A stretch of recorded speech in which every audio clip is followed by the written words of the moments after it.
এখন ধুবুৰী জিলাত যিখন কম্পিউটাৰ এছ'চিয়েশ্যনৰ যিখন সভা হৈছে তাত কেন্দ্ৰীয় কমিটিৰ প্ৰতিনিধি হিচাপে আমি ইয়াতে উপস্থিত হৈছোঁ।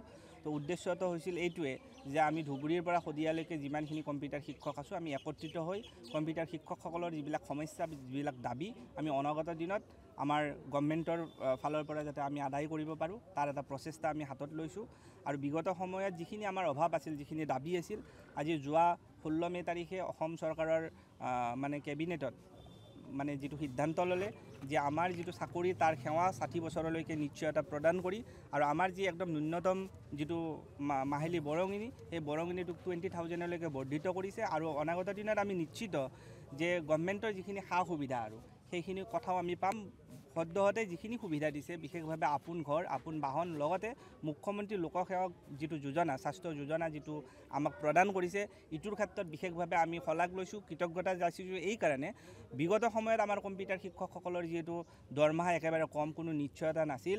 তো বিভিন্ন ক্ষেত্ৰত মানে অসুখ বিসুখ বা বিভিন্ন ক্ষেত্ৰত তেওঁলোকে বহুত হাৰাশাস্তি বা বহুতে জীৱন হেৰুৱাব লগা হৈছিল। গতিকে এইটো এটা আমাৰ কাৰণে খুব ডাঙৰ সকাহ হয়।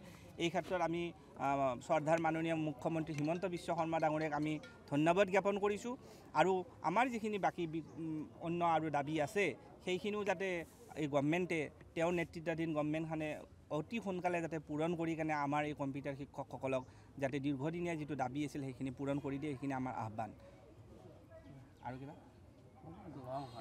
সন্থাৰ এখন সাধাৰণ সভা বহিছিল তাত আমাৰ কেন্দ্ৰীয় সমিতিক আমি আমন্ত্ৰণ জনাইছিলোঁ। এখেতে আমাৰ আমন্ত্ৰণ মৰ্মে উপস্থিত হৈছে হৈ আমি এখন যৌথ সভা পাতিলোঁ। এই সভাখনৰ মেইন উদ্দেশ্যটা আছিলে আমাৰ এনেকুৱা আমি বিগত দিনত আজি 2004 চনৰ পৰা আমি চাকৰি কৰি আছিলোঁ কিন্তু আমি আহিছিলোঁ DSC আণ্ডাৰ চৰকাৰৰ অধীনত আহিছিলোঁ আমি 2018 চনত 2018 চনৰ পৰা আমাৰ দৰমহা আছিলে মাত্ৰ 10,000 টকা পৰ্যায়ক্ৰমে আমাৰ 14,000 টকা। এতিয়া এবাৰ যোৱা 16 তাৰিখে যিটো কেবিনেট বহিছিল মাননীয় হিমন্ত বিশ্ব শৰ্মা চৰকাৰৰ নেতৃত্বত আমাৰ দৰমহাটো কৰি দিছে 20,000 আৰু আমাৰ চাকৰিকাল কৰি দিছে 60 ইয়াৰ্ছ। এইখিনিতে আমি প্ৰথমতে সন্তুষ্টি প্ৰকাশ কৰিছোঁ মাননীয় মুখ্যমন্ত্ৰী মহোদয় আমি সন্তুষ্টি প্ৰকাশ কৰিছোঁ বা ধন্যবাদ জ্ঞাপন কৰিছোঁ। কিন্তু আমাৰ আচল পাবলগীয়া বস্তুটো কি আছে আমি হৈছে ROP পাব লাগে আমাৰ চাকৰিটো ৰেগুলাৰ কৰিব লাগে। কাৰণ আমাৰ এখন হাইস্কুলত কৰ্মৰত এজন শিক্ষকৰ যিখিনি অৰ্হতা এইখিনি আমাৰ ইতিমধ্যে আছে সকলোৰে। গতিকে আমাৰ ল'ৰা ছোৱালীক আমি ভৱিষ্যতৰ প্ৰতি যিখিনি আমি পাঠদান দি আহিছোঁ গতিকে আমাৰ চাকৰিটো যাতে অনাগত দিনত মাননীয় মুখ্যমন্ত্ৰী মহোদয়ে নিয়মীয়কৰণ কৰে আৰু ROP মতে আমাক যাতে দৰমহাটো দিয়ে এইখিনি আমাৰ মাননীয় মুখ্যমন্ত্ৰী মহোদয়ৰ ওচৰত আমাৰ আবেদন থাকিল।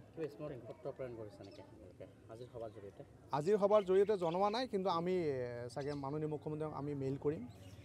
কিমান শিক্ষক আছে আমাৰ গোটেই অসমত আছে 13জন শিক্ষক আছে।